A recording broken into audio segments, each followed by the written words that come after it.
ZEE5 ಇರುವಾಗ ನೀವು ನಿಮ್ಮ ನೆಚ್ಚಿನ ಶೋಗಳನ್ನ ಎಂದಿಗೂ ಮಿಸ್ ಮಾಡಿಕೊಳ್ಳುವುದಿಲ್ಲ. ಅದು ಸಂಪೂರ್ಣ ಉಚಿತವಾಗಿ. ವಿಪಿ ಸರ್, ಇವತ್ತಿನ ಈ ಅರ್ಪಣೆ ನಿಮಗೆ ಎಷ್ಟು ಇಷ್ಟ ಆಯ್ತು? ಅನ್ನದಾತ ಸುಖೀ ಭವ. ಯಾಕೆಂದ್ರೆ ನಮಗೆ ಅನ್ನವನ್ನು ನೀಡುವಂತಹ ರೈತನನ್ನ ಕುರಿತು ಇವತ್ತು ಹಾಡಬೇಕಾದ್ರೆ ಒಂದೇ ಒಂದು ಕ್ಷಣ ಮೇಡಮ್, ರೈತ ತಾನು ಮಾಡುವ ಕೆಲಸವನ್ನ ನಿಲ್ಲಿಸ್ಬಿಟ್ರೆ ಮೇಡಮ್, ನಾವು ಯಾರು ಜೀವಂತವಾಗಿರಕ್ಕೆ ಸಾಧ್ಯವಿಲ್ಲ ಮೇಡಮ್.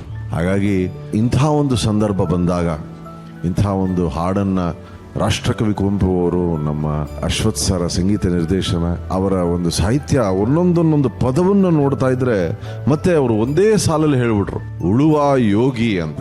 ಆ ಯೋಗಿಗೆ, ಆ ಅನ್ನದಾತನಿಗೆ, ಆ ರೈತನಿಗೆ, ಆ ಇಡೀ ರೈತರ ಪರಿವಾರಕ್ಕೆ ನಾವೆಲ್ಲರೂ ನಿಂತು ಒಂದು ಸ್ಟ್ಯಾಂಡಿಂಗ್ ಓವೇಷನ್ ಅನ್ನ ಕೊಡಬೇಕು ಅಂತ ನಮ್ಮೆಲ್ಲರ ಆಸೆ.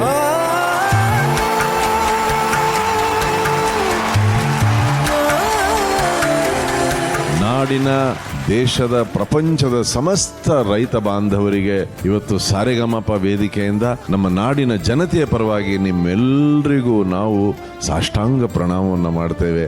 ನೀವಿಲ್ಲದೆ ಬದುಕಿಲ್ಲ. ಹಾಗಾಗಿ ರೈತರಿಗೆ ಅನಂತ ಕೋಟಿ ಧನ್ಯವಾದಗಳನ್ನು ಹೇಳ್ತಾ,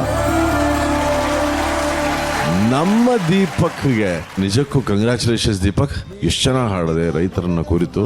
ಮತ್ತೆ ನಿಮ್ಮ ತಂದೆಯವರು ಬಹಳ ಹೆಮ್ಮೆಯಿಂದ ನೋಡ್ತಿದ್ರು. ಮತ್ತೆ ಎಷ್ಟು ಆಪ್ಟ್ ಆಗಿದೆ, ರೈತರ ಹಾಡನ್ನ ನೀನ್ ತಗೊಂಡು ನಿನ್ನ ತಂದೆಯವರೇ ರೈತರಾಗಿ ಅಲ್ಲಿ ಬಂದು ಕೂತು ಹಾಡ್ಬೇಕಾರೆ ಡೆಡಿಕೇಶನ್ ರೌಂಡಿಗೆ ಸಂಪೂರ್ಣವಾದ ಅರ್ಥವನ್ನ ನೀನು ತಂದುಕೊಟ್ಟೆ. Thank you sir. Thank you VP sir. Arjun sir, ನನಗೆ ಹೈಲೈಟ್ ಅನ್ಸಿದ್ದು, ಒಬ್ಬ ಮಗ ತಂದೆ ಕಡೆ ತಿರುಗಿ ಉಳುವ ಯೋಗಿಯ ನೋಡಲಿ ಅಂತ ಹೇಳ್ಬೇಕಾದ್ರೆ ಇಟ್ ವಾಸ್ ವೆರಿ ಎಮೋಷನಲ್. ಆ visual was very very good. ಭಾಳ ಖುಷಿ ಆಯಿತು. ನಾನು ತುಂಬ ಪವರ್ಫುಲ್ ಆಗಿ ಹಾಡಿದ್ವಿ. ತುಂಬ ಲೈಕ್ 100% ನಿಮ್ಮಲ್ಲಿ ಇಂಪ್ರೂವೈಸ್ ಕಾಣಿಸ್ತಾ ಇದೆ. All the best. Thank you Arjun sir. ನೀವು ಗದ್ದೆಯಲ್ಲಿ ಕೆಲಸ ಎಲ್ಲ ಮಾಡ್ಬೇಕಾದ್ರೆ ಹಾಡುಗಳನ್ನ ಹಾಡ್ತಿರ್ತೀರಿ, ಗುನುಗ್ತಿರ್ತೀರಿ ಅಂತ ಹೇಳಿದ್ರಿ. ನಮಗಿಷ್ಟು ಸಾಕು. ಇಷ್ಟು ಹೇಳಿದ್ರೆ ಯಾವ ಹಾಡು ಹಾಡ್ತೀರಾ, ಇಲ್ಲೊಂದೆರಡು ಸಾಲ ಹಾಡ್ತೀರಾ ಅಂತ ನಾವು ಮುಂದಿನ ಪ್ರಶ್ನೆ ಕೇಳ್ತೀವಿ. ಸದಾ ಕಣ್ಣಲ್ಲಿ ಪ್ರಣಯದ ಕವಿತೆ ಹಾಡುವೆ, ಸದಾ ನನ್ನಲ್ಲಿ ಒಲವಿನ ಬಯಕೆ ತುಂಬುವೆ. ಸದಾ ಕಣ್ಣಲ್ಲಿ ಪ್ರಣಯದ ಕವಿತೆ ಹಾಡುವೆ, ಸದಾ ನನ್ನಲ್ಲಿ ಒಲವಿನ ಬಯಕೆ ತುಂಬುವೆ. ಸದಾ ಕಣ್ಣಲ್ಲಿ ಪ್ರಣಯದ ಕವಿತೆ ಹಾಡುವೆ. ಸರ್, ನಿಮ್ಮ ಮಗ ಮನೇಲಿ ಹೆಂಗಿರ್ತಾನೆ ಸರ್? ಇರ್ತಾನೆ, ಅದು ಬಂದು ಜಾಸ್ತಿ ಹೆಚ್ಚಾಗಿ ಹಾಡೇ ಹಾಡ್ತಾ ಇರ್ತಾನೆ. ಹೌದಾ? ಮನೇಲಿ ಇರೋದು ಕಡಿಮೆ ಅವ.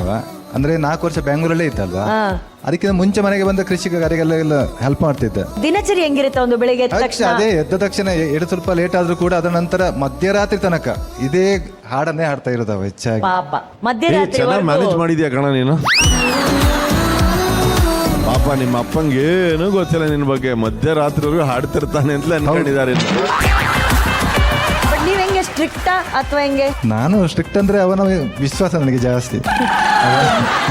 ಚೆನ್ನಾಗಿ ಮ್ಯಾನೇಜ್ ಮಾಡಿದ್ಯಾ ಕಣ. ಏನು ಇಲ್ಲ ಸರ್. ಸರ್, ನೆಕ್ಸ್ಟ್ ನಿಮ್ಮ ಮಗನ ಭವಿಷ್ಯದ ಬಗ್ಗೆ ನೀವು ಯೋಚನೆ ಮಾಡಿದ್ರ? ಅವನ ಮದುವೆ ಯಾವ ರೀತಿ ಮದುವೆ ನೀವು ಒಪ್ಪಿಗೆ ಕೊಡ್ತೀರಾ? ಅರೇಂಜ್ಡಾ ಅಥವಾ ಲವ್? ಹೆಚ್ಚಾಗಿ ಅರೇಂಜ್ ಮ್ಯಾರೇಜನ್ನೇ ನಂಬಿಕೊಂಡವರು ಅವರು. ಹಾಗೆ ಲವ್ ಮಾಡೋದಾದ್ರೆ ನಮ್ದು ಏನೋ ಅಬ್ಜೆಕ್ಷನ್ ಇಲ್ಲ. ಓ, ಲವ್ ಮಾಡಿದ್ರೆ ಏನು ಅಬ್ಜೆಕ್ಷನ್ ಇಲ್ಲ ಅಂತ ಕೇಳೋ.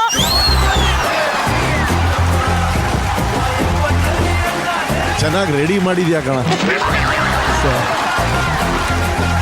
ದೀಪಕ್, ಇದೆಲ್ಲ ಕೇಳಿ ನಿನಗೆ ಈ ಕ್ಷಣ ಏನ್ ಅನ್ಸ್ತಾ ಇದೆ ಕಣ? ಇಲ್ಲ, ಅವ್ರ ವಿಶ್ವಾಸನ ಉಳಿಸ್ಕೋತೀನಿ ನಾನು. ಈ ವಿಶ್ವಾಸನ ಉಳಿಸ್ಕೋತಾನೆ. Thank you sir, thank you. ಕಳಿ ಚಪ್ಪಾಳೆ. ಈಗ ಜೂಡಿ ದೀಪಕ್ ಅವರ ಹಾಡುಗಾರಿಕೆಗೆ ನಿಮ್ಮ scores please. Total scores 95.2. Deepak, all the best. ZEE5 app download ಮಾಡಿ ಎಲ್ಲಾ ಸಂಚಿಕೆಗಳನ್ನು ಸಂಪೂರ್ಣ ಉಚಿತವಾಗಿ ನೋಡಿ.